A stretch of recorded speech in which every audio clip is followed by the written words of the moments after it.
There are moments in a person's life that arrive without warning, not as storms, but as quiet, devastating sentences delivered in a crowded room, just loud enough for the wrong people to hear. Lila had collected more than a few of those moments over the years. She had learned to fold them small, tuck them somewhere beneath her ribs, and keep moving. That was what she did. She kept moving. It was the only thing that had ever reliably worked. But this particular Tuesday evening, standing in the marble lobby of the Alara Grand Hotel in downtown Chicago, wearing the charcoal blazer she'd spent 3 weeks saving for, Lila did not feel like moving. She felt, for one terrible second, like the ground had decided to stop existing beneath her feet. It had been Marcus's voice that did it. Marcus, with his practiced smile and his tailored suit and his very deliberate choice of words. Marcus, who had once told her she was extraordinary, and who now stood 20 feet away at the entrance of the hotel's private reception hall, speaking to 2 colleagues she'd never met, gesturing loosely in her direction as if she were a footnote in a conversation she wasn't supposed to be part of. She hadn't been meant to hear it. Or maybe she had. With Marcus, it was always hard to know. "That's just Lila," he'd said, his tone carrying that particular brand of casual dismissal that requires practice to perfect. "Nobody important. We used to date. She works in event coordination or something. Event coordination or something. She was the lead logistics director for Meridian Events Group, one of the top boutique firms in the city. She had organized 3 of the last 5 galas held in this very hotel. She had personally overseen tonight's setup, the floral arrangements, the lighting transitions, the vendor scheduling, the seating architecture. She knew the name of every member of the catering staff and had brought coffee for the sound team at 6 in the morning. She was, in every meaningful sense of the word, the reason this event existed in the shape it currently took. And Marcus had called her nobody. She stood very still for a moment. Around her, the lobby moved with polished efficiency, guests in formal wear, waitstaff in black, the low percussion of heels on marble. Someone's perfume floated past, heavy and floral. Lila pressed her fingers against the edge of her clipboard and breathed in slowly through her nose, the way she'd taught herself to do in situations where falling apart wasn't an option. She was not going to fall apart. She was, however, going to feel it, the specific sting of being reduced by someone who had once claimed to see her fully. That particular pain had a texture all its own. It wasn't rage, exactly. It was something quieter and more corrosive, the feeling of having been measured and found smaller than you knew yourself to be. She turned away from Marcus's direction and walked toward the reception hall's side entrance, her pace even, her face composed. She had a job to do. She always had a job to do. That was the armor and the anchor both.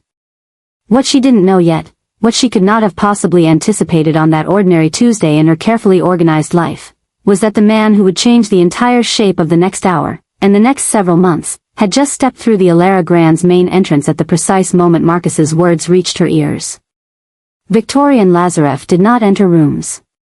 He arrived in them. That was the only way to describe it. He was tall, not imposingly so, but with the particular height that combined with bearing to make a person seem like they occupied more space than physics allowed. He was dressed simply by the standards of the event, a dark suit with no pocket square, a white shirt left open at the collar, no jewelry except for a single watch that caught the lobby light with quiet authority.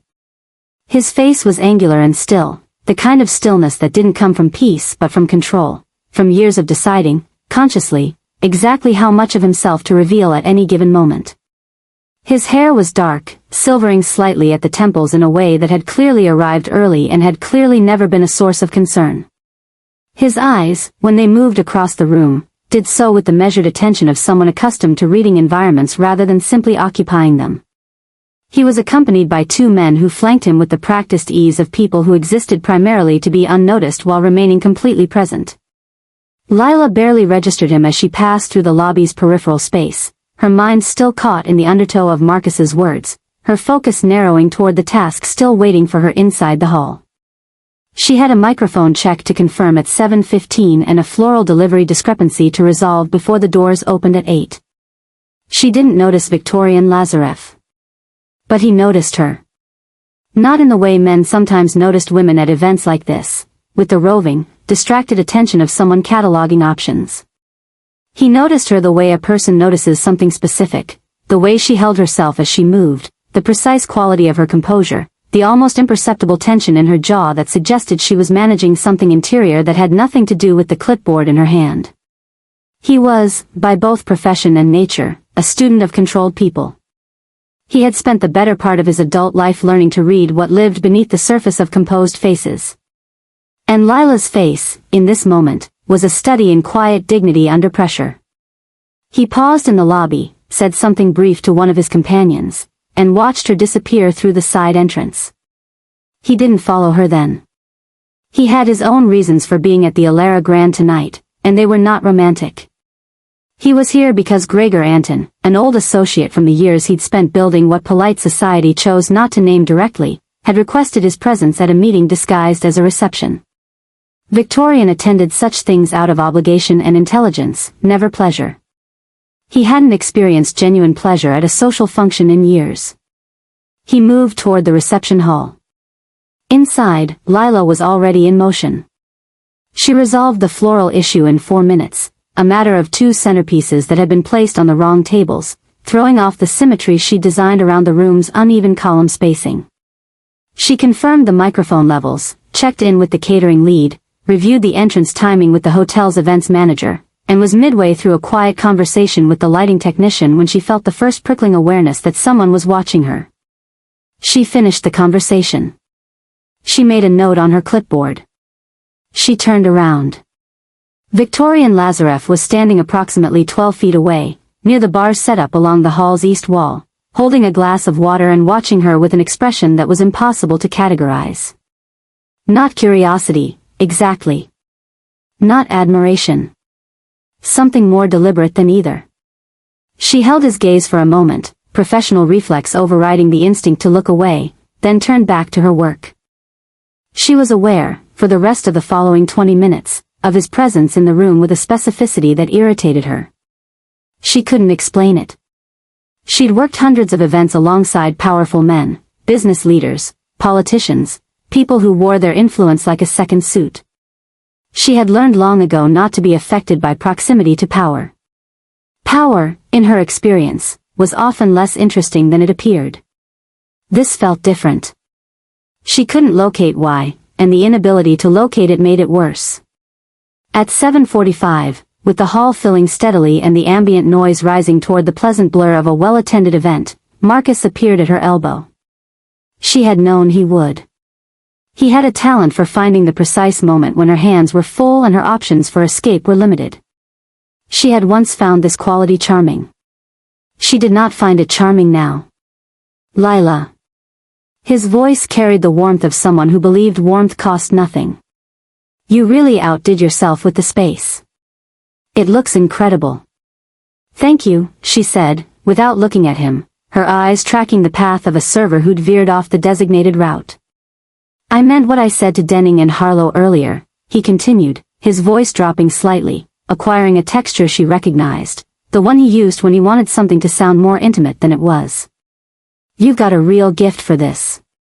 She turned to look at him then, because the alternative was letting his words fill the space unchallenged, and she had spent too much of her time with Marcus doing exactly that. I heard what you said to Denning and Harlow earlier, she said, keeping her voice level and quiet. I happened to be in the lobby. Something shifted in his expression, a brief recalibration, the slight contraction of someone caught. But Marcus was practiced at recovery. His smile didn't waver for more than a half second. That was just context, Lila. They were asking who you were and I didn't want to. Nobody important, she said. Those were your words. The silence that followed lasted only a few seconds. But in those few seconds, Lila became aware of 2 things simultaneously, that Marcus was not going to apologize in any way that would mean anything, and that someone had come to stand at her left, close enough to be present, too measured in their arrival to be accidental. She turned. Victorian Lazarev stood beside her with the ease of someone who had decided to be there and saw no reason to explain it. His eyes moved from her face to Marcus's with the unhurried attention of someone gathering information they'd already half-formed. Is there a problem? He asked. His English carried the precise, slightly formal quality of someone who had learned it as an adult and had since made it entirely their own. His voice was low, not loud, but it had a quality that Lila immediately recognized as belonging to people who did not need volume to be heard. Marcus blinked. The smile recalibrated again, this time with the slight stiffening of someone recalculating social position in real time. No problem. We were just talking. She didn't look like she was enjoying the conversation, Victorian said simply. Marcus looked between them, the subtle architecture of his expression revealing the specific discomfort of a man who had expected to retain control of a situation and was now finding the terrain unsteady. I don't think we've met. No, Victorian agreed. He did not offer his name. He didn't need to, and somehow they all understood this simultaneously. Marcus lingered for another moment, just long enough to suggest he was leaving by choice, and then extracted himself from the conversation with a murmured something and disappeared back into the crowd. Lila exhaled. She hadn't realized she'd been holding tension in her shoulders until she felt them drop slightly. Thank you, she said quietly, turning to the man beside her. You didn't have to do that. I know, he said. He looked at her directly, without performance. He called you nobody. She paused. You heard that. I was in the lobby. Something shifted in the air between them. Not the charged electricity of instant attraction, something more grounded, more cautious. The recognition of two people who had both been paying careful attention. Lila, she said, and offered her hand. I coordinate events here. He took her hand. His grip was firm without being demonstrative. Victorian, he said. I attend them.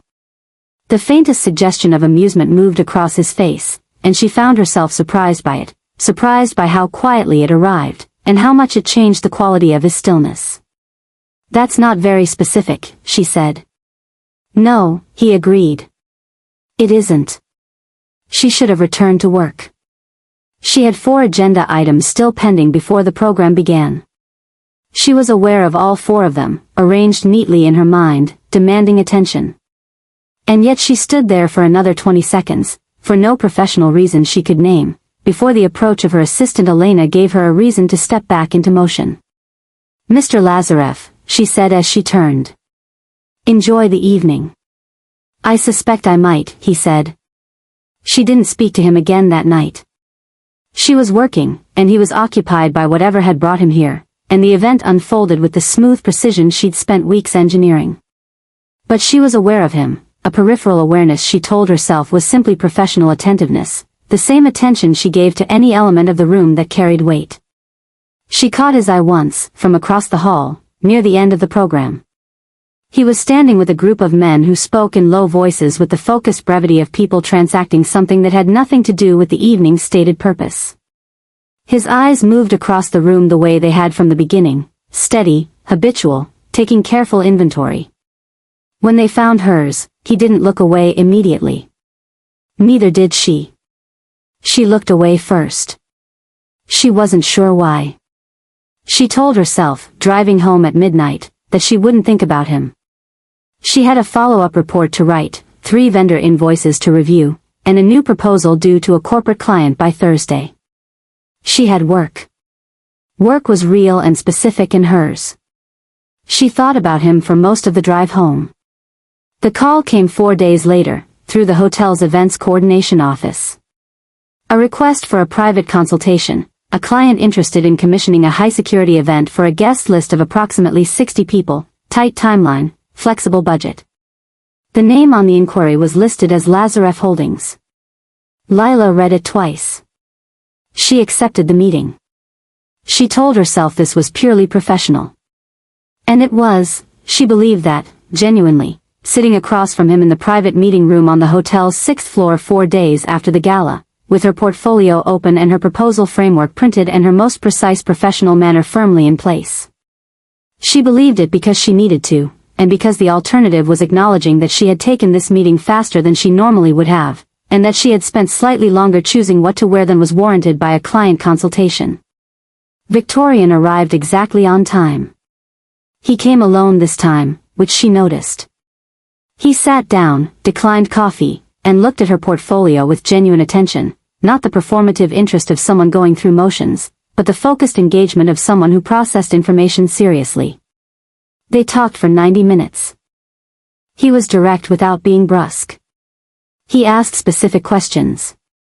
He offered opinions when she asked for them and withheld them when she didn't. He had done something she hadn't expected. He'd clearly done research. He knew her firm's previous work. He cited 2 events she'd coordinated without prompting. He spoke about the logistics of the thing he needed, a formal dinner for a carefully selected group of professional associates, nothing that announced itself too loudly, everything that conveyed absolute precision, with the calm specificity of someone who understood exactly what they wanted and had learned, through long experience, that being precise about it saved everyone's time. She found herself leaning slightly forward in her chair at some point, without having decided to. "This is an unusual request for a private dinner of 60 people, she said, looking up from her notes. "The security protocols you're describing are extensive." "Yes," he said. "I can accommodate all of it," she said. "I want to be clear about that. I'm asking because the configuration affects vendor selection and venue logistics, and I want to understand the priority hierarchy." He studied her for a moment. "The priority," he said carefully, "is that the people in that room feel completely secure. Everything else follows from that." She nodded, writing. "Understood. Does that concern you?" he asked. She looked up. "Should it?" The silence between them lasted a full 3 seconds, which, in a professional meeting, is quite long. "No," he said. "Then it doesn't," she said. She couldn't entirely account for why she believed him.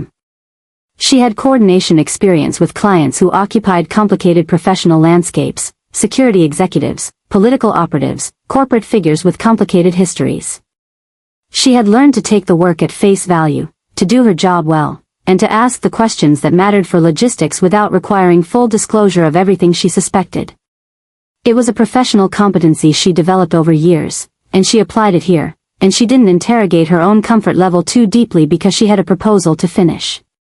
But she was aware, walking out of that meeting room, that something had shifted between the professional and the personal in a way she couldn't entirely map, and that the shift had happened so gradually and so naturally that she wasn't certain precisely when it had occurred. They met 4 more times over the following 3 weeks, always under the umbrella of the event planning. The meetings were professional.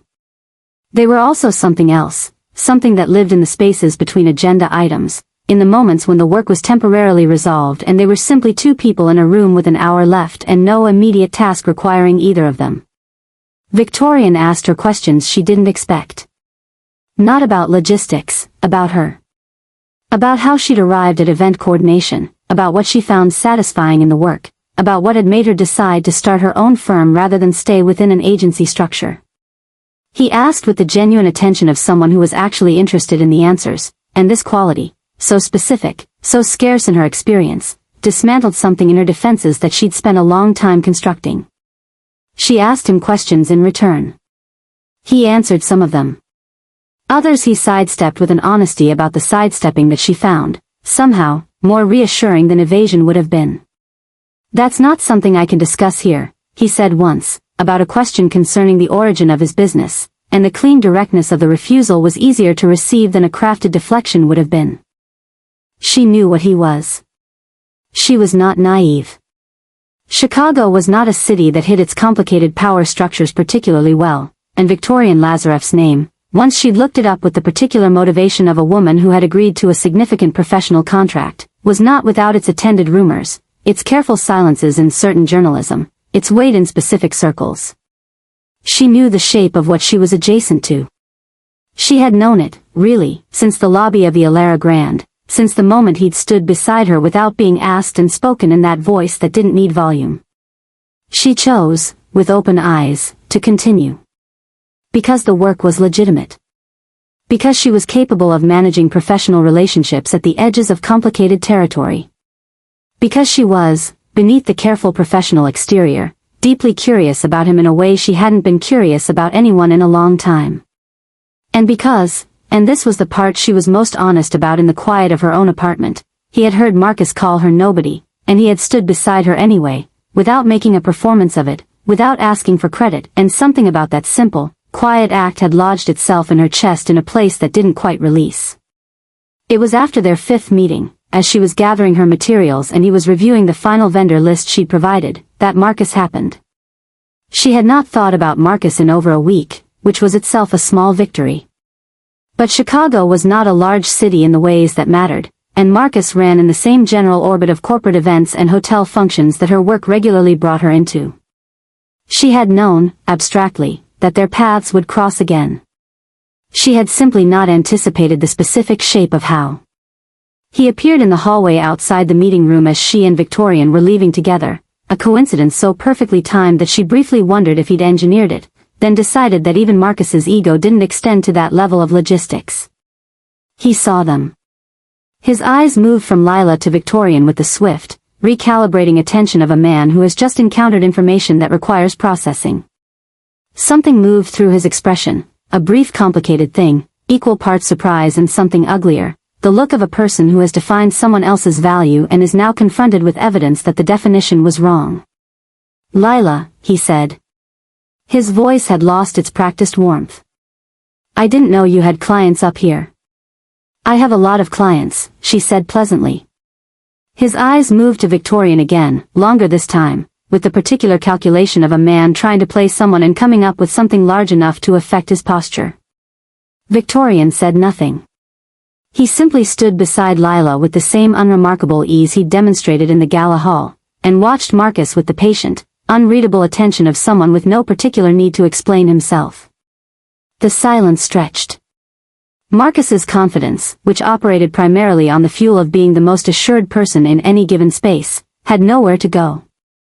He said something vague about a meeting, excused himself, and left. Lila exhaled, the same small release she'd felt in the gala hall, the same physical evidence that his presence had cost her something she was still learning to fully acknowledge. "He does that often?" Victorian said quietly, not a question exactly. "He used to," she said. "Less now. I've gotten better at not letting him." Victorian looked at her for a moment. "You shouldn't have to manage around him." "That's a kind thing to say," she said. "But in my field, you manage around a lot of things. It's a competency." "There's a difference," he said carefully, "between managing around difficult logistics and managing around someone who decided you weren't worth being precise about." She was quiet for a moment. The hallway was empty except for the two of them and the low ambient sound of the hotel around them. "Yes," she said finally. "There is a difference." Something shifted between them then. It wasn't the first time it had shifted, but it was the most visible, the moment when the accumulation of 5 professional meetings and their particular quality of attention to each other became impossible to continue calling purely professional. "I'd like to take you to dinner," he said. "Not a meeting. Not the event. Something separate from all of that." She looked at him carefully. "You understand what that means," she said. "What it might complicate." "Yes," he said. "For both of us."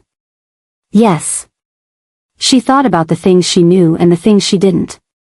About the deliberate weight of the professional context they'd built, and what it meant to step outside it. About what she wanted, which had been growing clearer with each meeting in a way that felt both inconvenient and undeniable. "Thursday," she said. "I'm free after 7. Dinner was at a quiet restaurant on the north side, not the kind of place that announced itself, but the kind that rewarded the knowledge of its existence. They sat for 3.5 hours.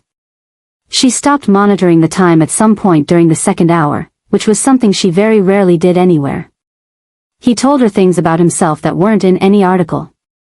About growing up in Novosibirsk with a father who had been a structural engineer and a mother who had taught piano. About leaving at 18 with a scholarship to study economics in Moscow and discovering there that the world organized itself along power structures that no academic model fully captured. About the gradual, years-long process of finding his way into the spaces those structures occupied and learning to survive them, then navigate them, then lead within them. He talked about it with the matter-of-fact directness of someone describing geography, not proud, not apologetic, just honest. She told him about her own history, about growing up in the South Side, about her mother who had worked 2 jobs and treated excellence as both inheritance and armor, about the early years of her career when she'd been consistently underestimated in rooms where she was often the only black woman present, about the particular discipline of building something that was entirely hers so that no one could reclassify her contribution as less than it was. "Nobody important," he said quietly, near the end of the evening. That's what he said. Yes. People who say things like that about someone they once claimed to care for, he said, are usually telling you exactly what they think of themselves. She looked at him across the table. The restaurant had emptied considerably around them, and the light had shifted to the low warm register of a late evening winding down. "That's a generous interpretation," she said. "It's an accurate one," he said simply. She believed him. Not because she needed to, but because in 3.5 hours across a restaurant table, she had developed a sense of how he used words, with precision, without excess, and she trusted his precision. They were standing outside afterward, in the mild early autumn air, waiting for her car, when he said, "I want to be honest with you about what I am. Before anything develops further between us." She looked at him. "I know what you are." "You know the outline," he said. "I want you to know more than the outline." "Why?" He was quiet for a moment. The street was quiet. Somewhere nearby, a car passed slowly. "Because you're precise," he said finally. "About everything you do. You deserve precision in return." She thought about that for a long moment. About the cost of what he was offering, the particular exposure of a man who kept himself carefully contained choosing to open a specific door. About what it meant that he was making this offer before anything had formally begun. "Then tell me," she said. He did. Not everything. She understood that there would never be everything, and she didn't need it. But enough. Enough to understand the texture of his world, the rules it operated by, the specific kind of danger that lived at its edges, and the careful structures he had built to manage that danger and keep it from bleeding into the lives of the people around him. He spoke with the contained precision of someone who had thought about this, not for her benefit specifically, but for the sake of his own integrity. By the time her car arrived, she understood something she hadn't fully articulated before, that the thing she felt for Victorian Lazar was not going to be simple, was not going to be safe in the ordinary sense, and was not going to go away by being ignored. And she had made peace with all 3 of those facts somewhere in the process of listening to him speak. "I'll call you," she said. "I'll answer," he said. The following 6 weeks were the most quietly complicated of Lila's adult life. The event came together with the precision she'd designed, every vendor confirmed, every security protocol integrated, every logistical detail resolved in the meticulous sequence she'd spent her career perfecting. It was, professionally speaking, one of her finest achievements. She knew this with the clean satisfaction of a person who has applied everything they have to something and watched it hold together. But the professional and the personal had become genuinely inseparable now, and she was learning the specific texture of that complication. She and Victorian spoke often, sometimes about the event, frequently about other things. He had a particular quality of attention that she had never encountered before in someone she was close to, a genuine interest in how she thought, not just what she thought, in the architecture of her reasoning and the sources of her convictions. He challenged her sometimes, not aggressively but with the honest engagement of someone who took her seriously enough to disagree. She challenged him in return, with a freedom she hadn't expected to feel, and he received it with a quality of respect that was entirely different from the performance of respect she'd experienced from other men. She met 2 of his associates, brief, careful introductions, the kind that established context without demanding she be absorbed into the whole. She understood from these encounters the specific gravity of the world he navigated, its hierarchy and its demands, the constant underlying tension of a life in which the structural engineer's son from Novosibirsk had become something that required a 10-car convoy to move safely through a city. She sat with that understanding. She was honest with herself about its weight. And she kept choosing, with open eyes, to be there. Marcus appeared twice more during those weeks. Once at a hotel lobby encounter that lasted 45 seconds, long enough for him to register, with the particular discomfort of a man encountering information he'd chosen not to prepare for, that Lila's life had taken on a quality that had nothing to do with him. Once, more significantly, at a mutual acquaintances function, where he cornered her briefly near the entrance with the specific energy of someone who had been constructing a narrative and needed to test it. "I hear you've been spending time with Victorian Lazar," he said. His voice had acquired a new texture, not the practiced warmth of before, but something tighter, more careful. "That's not really your business," she said. "Lila." He lowered his voice. "You should be careful. That's not a world you understand." She looked at him for a long moment. She thought about all the times she'd given Marcus the benefit of her attention in moments when it had cost her something. She thought about the word nobody, and how cleanly it had traveled through her. "I think," she said quietly, "that what you're actually concerned about has nothing to do with my safety." He didn't respond. She stepped past him. The evening of the event itself arrived on a Thursday in late October. She had been at the venue since 6 in the morning. She had run the final security coordination briefing at noon, the vendor walkthrough at 2, the lighting and sound check at 4, and a complete venue review at 6. By the time the first guests arrived at 8, every element was exactly where she had placed it, and the room had the qualities she designed: controlled, precise, warm without being soft, elegant without announcement. Victorian arrived at 8:15.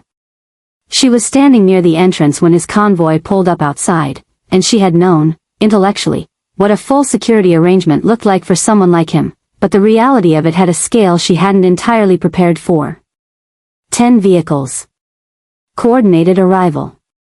His security team deployed with the quiet efficiency of people who had done this hundreds of times, establishing their positions with the invisibility that genuine expertise makes possible. He stepped out of the central vehicle and crossed the entrance to where she stood, and he looked at her for a moment before he spoke, with the particular quality of attention she'd come to recognize as specific to him, the full focus presence of someone who was very good at being exactly where he was. "It's exactly right," he said, looking past her into the venue. "Yes," she said. "It is." He looked back at her. "You're extraordinary at what you do," he said. Simply. Without performance. The word landed differently than it would have 6 weeks ago. Not because she hadn't known it about herself before, she had, with the clear-eyed certainty of someone who had built something real. But because it arrived from him without agenda, without the subtle economic quality that compliments sometimes carried, without any subtext beyond its face value. "Thank you," she said. Inside, the event proceeded with the smooth authority of a thing that had been built correctly. The guests, 60 people whose particular professional gravity filled the room with a concentrated weight, moved through the evening with the ease that good event design creates, everything so well placed that the effort behind it became invisible, which was exactly the point.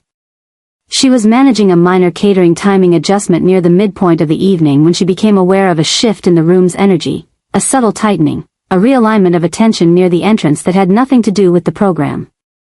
One of Victorian's security leads crossed the room with the measured urgency of someone responding to something that was real but not yet public.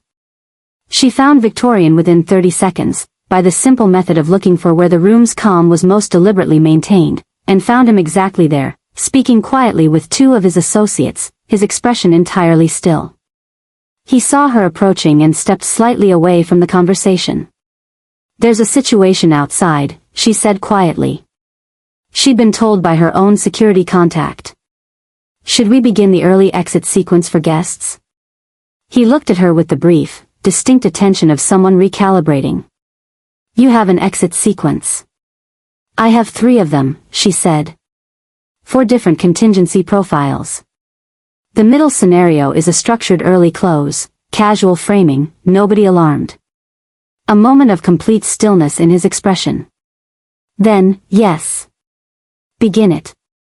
She was already moving. The exit sequence took 40 minutes, guest departure managed in coordinated waves, no announcement, the program brought to a clean early conclusion with the explanation of a brief venue logistical matter that satisfied precisely no one intellectually but alarmed no one, which was the design. The guests filed out with the serene incomprehension of people who had enjoyed themselves and were being thanked efficiently.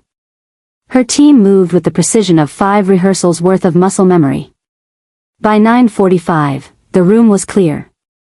She stood in the center of the empty venue, surrounded by the elaborate architecture of an evening that had been designed for 3 hours and had run for 90 minutes, and she felt the specific exhaustion of someone who has expended enormous precise effort on something that had ended differently than planned. Victorian came to stand beside her. His security detail had contracted to the building's perimeter. Whatever had happened outside was either resolved or relocated. She didn't ask, because she understood the architecture of what she needed to know and what she didn't. "Your contingency planning," he said. "Yes. It was better than mine." She looked at him. "That's a generous thing to say." "It's an accurate one," he said, the same phrase she'd used weeks ago, returned to her with exact precision. Something happened in her chest. Small and specific and irreversible. They stood together in the empty room for a moment, the elaborate floral arrangements and the carefully calculated lighting all continuing their work for an absent audience, everything still perfectly positioned for an evening that had already ended. "I want to show you something," he said. He took her to a building on the 43rd floor of a North Shore tower, a private space, not his home but a space he used, with floor-to-ceiling windows that gave Chicago back to itself from a height that made the city look both enormous and comprehensible simultaneously. The lake was a black field beyond the grid of lights, its horizon the only place the city's geometry yielded. They stood at the window for a long time without speaking. "I've been thinking," he said finally, "about what it means to bring someone into proximity to the life I have." She looked at the reflection of his face in the glass. And I've done it badly before," he said. "Not by intention. By omission. By assuming that the structures I'd built to protect what I had were sufficient to protect the people I cared about. Were they?" "No," he said. The word carried weight, the clean, undefended weight of something he'd spent time with and had stopped trying to rearrange. She turned to look at him directly. "What are you telling me?" "That I want to do it differently," he said. "That I want to be transparent where I can be. That the things you saw tonight, the contingencies, the precautions, the architecture of how I move through the world, those are permanent features, not temporary conditions. That if you stay near me, they are part of what you stay near." She was quiet for a long moment. Outside, the city continued its enormous patient operation. "I know that," she said. "You know it intellectually," he said. "I want you to know it in the full sense." Victorian. She said his name with the particular care of someone who had practiced it privately and was using it directly for the first time with full weight behind it. "I'm a black woman who built a business in a city that spent the first 7 years of my career treating me as a footnote. I know the difference between the world as it's supposed to work and the world as it actually does. I understand structural complexity. I understand risk and its management. I understand that the people worth trusting are often not the ones who claim the most safety." He was still, watching her. "I'm not afraid of your life," she said. "I'm asking you not to decide on my behalf what I can handle."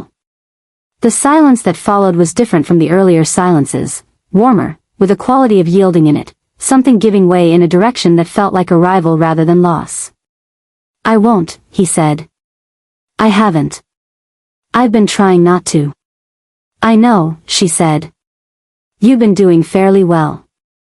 The faint amusement that crossed his face, the same quality she'd first noticed in the hotel reception hall, the way it arrived quietly and changed everything, arrived now, and she found herself returning it, and the exchange of that small warmth between them in that room with the city underneath and the lake beyond felt like something that would take a long time to fully account for. He reached out and took her hand, not dramatically, not with the performance of a gesture.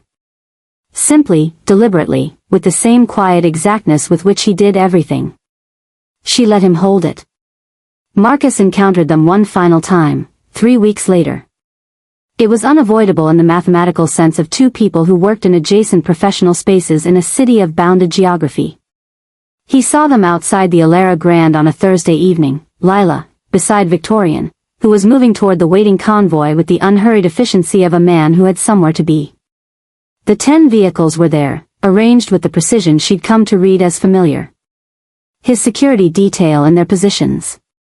The particular gravity of the whole arrangement that Chicago Street had to accommodate. Marcus stopped. He stood on the sidewalk and he watched, and whatever internal accounting he was performing was visible only in the quality of his stillness. The arrested, recalibrating stillness of a man confronting the gap between his assumptions and the evidence in front of him. Lila saw him. She didn't stop. She didn't adjust her pace or her bearing or the particular ease with which she moved alongside Victorian, who had said something quiet to her that had produced a small genuine smile. She looked at Marcus for exactly as long as it took to see that he was there, and then she looked ahead. Victorian, who had also registered Marcus's presence with the peripheral precision of someone who registered everything, said nothing. He opened the door of the central vehicle for her, a simple, private act, no performance, and she stepped in. The convoy moved. Behind them, Marcus stood on the sidewalk with the specific, uncomplicated weight of a man who had called someone nobody, and was now watching the particular shape that nobody had taken in his absence. She didn't think about the expression on his face for very long. There were better things to think about. She was learning, in the particular company of Victorian Lazarev, that there were considerably better things to think about than the provisional definitions people had tried to apply to her in moments when she hadn't been watching. She had been watching for a long time. She would keep watching. It was the orientation that had built everything she had. And it had brought her here, to this vehicle, on this evening, moving through a city she had always refused to let diminish her, beside a man who had stood next to her in a hotel lobby before she even knew his name, simply because her composure had told him something that Marcus had decided wasn't worth reading. Nobody, she thought, and almost smiled. The word had no weight anymore. It had given way entirely to everything she actually was, which was, as it turned out, the thing it had always been trying to cover. She looked out the window as Chicago moved past. Victorian, beside her, was reading something on his phone with the focused attention he brought to every task. After a moment he looked up, caught her looking, and held it. "Where do you want to go?" he asked. She thought about it for a moment, genuinely, fully, with the careful attention she gave to questions that mattered. "Somewhere quiet," she said. "And I'll tell you something I haven't told anyone." He put his phone down. "All right," he said. And the city continued outside the windows, enormous and indifferent and full of people who would never know what had happened inside these few square feet of moving space. A woman learning what she was worth in the company of someone who had decided, very early and without fanfare, that she was worth a great deal, and a man who had spent most of his adult life in rooms where everything was a transaction, discovering in the quiet of her company what it felt like to be somewhere that was simply, entirely, real. The convoy moved through Chicago. The lake was out there somewhere, patient and enormous. And the word nobody dissolved somewhere in the amber glow of 1,000 city lights, finally finished with the work it had never actually been built to do. "Hi my loves. If you made it all the way here, thank you. I mean that more than a standard sign-off can hold. I've been thinking about this story for a while, not the plot specifically, but the feeling at its center. That specific sting of being reduced by someone who once claimed to see you. I think most of us have carried that at some point, in some version. The person who called you too much, or not enough, or nothing in particular. The offhand sentence that landed somewhere it shouldn't have been allowed to reach. And the long, quiet work of refusing to let that sentence become the definition. Lila isn't a superhero. She's not rescued by Victorian, not really. What he does, standing beside her in that lobby, isn't salvation. It's witness. He sees her clearly, from the beginning, and he keeps seeing her, and sometimes that's the thing that changes everything. Being seen by someone who doesn't need you to be smaller. And Victorian, I wanted to write a man who carries enormous weight and still chooses precision over performance. Who tells the truth even when it's complicated. Who makes space rather than taking it. These two found each other in the gap between who they were told to be and who they actually are. That felt worth writing. Thank you for sitting with me in this story. Take care of yourselves. You are, very much, somebody. With love.